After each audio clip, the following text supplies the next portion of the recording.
39 নম্বর ওয়ার্ডের উদ্যোগে 7 রামনগর বিধানসভা কেন্দ্রের নবনির্বাচিত বিধায়ক তথা আগরতলা পৌর নিগমের মেয়র দীপক মজুমদারকে সংবর্ধনা প্রদান করা হয় বুধবার অরুন্ধতিনগর কমিউনিটি হলে আয়োজন করা হয় এই অনুষ্ঠানে।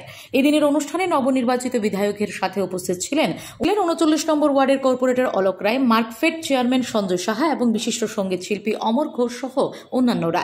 এদিনের অনুষ্ঠানে বক্তব্য রাখতে গিয়ে সকল গণদেবতাদের ধন্যবাদ জানান বিধায়ক দীপক মজুমদার। নতুন দায়িত্ব আমি পেয়েছি। রামনগরের নাগরিকরা আমাকে আশীর্বাদ করেছেন, রামনগরের উন্নয়ন কাজ করার সুযোগ দিয়েছেন।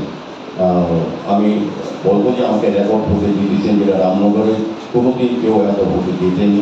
এটা আমার সৌভাগ্য।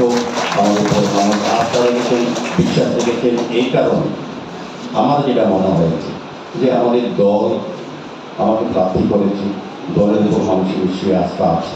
আমাকে দল থেকে প্রথম প্রার্থী করা হয়েছে, তারপর জনগণ আমাকে ভোট দিয়ে নির্বাচিত করেছেন। জনগণ আমার উপর আস্থা রেখেছেন সরকারের কাজের উপর এবং পৌর নিগমের কাজের উপর। আমাদের এখানে যারা কর্পোরেটররা আছেন তারা রামনগরে অনেক কাজ করেছেন।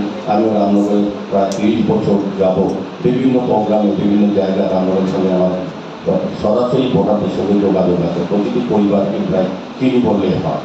এই কারণে আমার কাজ করতে সুবিধা হয়েছে। মানুষ আমার উপর বিশ্বাস রেখেছেন যে উনি মেয়র হিসেবে আগরতলা শহরের উন্নয়নে নতুন করে আগরতলাকে সাজানোর যে চেষ্টা আমরা করেছি, সেটা বিধায়ক যদি হই তত রামনগরে আরও বেশি কাজ হবে সেই চিন্তা করেই আমাকে তারা কাজ করার সুযোগ দিয়েছে। আমিও চেষ্টা করবো দল আমাকে যে আমার উপর যে বিশ্বাস রেখেছে এবং রামনগর কাছে যে আস্থা রেখেছে আমার উপর, সেটা সম্মান জানাবো, সেটা মূল্যায়ন করবো এবং আমি প্রতিটি মানুষের সমস্যার সম্বন্ধে অবহিত হয়ে আমি চেষ্টা করবো প্রতিটি মানুষের সঙ্গে সরাসরি যোগাযোগ স্থাপন করা। Bureau report, PV north east.